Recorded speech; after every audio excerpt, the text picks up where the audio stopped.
this is Tim here from YourSixStudios. Today in this video I'm going to show you how to download applications on your Android phone. So we want to locate the Google Play Store, and we can see it's this icon right here. It says Play Store. Now if you can't find that, we can swipe up from the bottom and we can go to our app selection. Otherwise it might be like a right swipe or something like that. But let's go up here and then go to search and just type in Play Store. And it will pop up here under searched apps. And we can hold down on this now and we can add it to our home screen if we don't already have it there.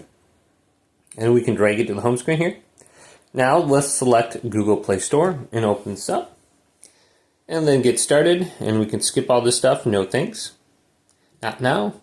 Now we're on the Google Play Store. And we can look through the different suggested apps for us. So we can go to the top charts to see what's the most downloaded.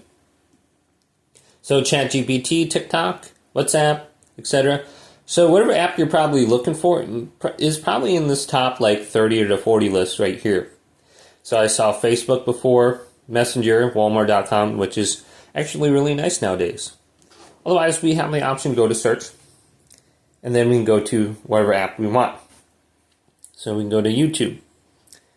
So we can tap this, and then we can update or install it right here. So just go to the app you want. So let's go to one of these like Duolingo. Maybe I'll use this. We have the option to install it to our phone. Now that it's installed to our phone, let's skip it. We don't need to add a payment method unless we actually need to pay it for it. Some of the apps in here are going to be free, and some of them you're going to have to pay money for. And you'll have to use a credit card or some sort of balance on your account.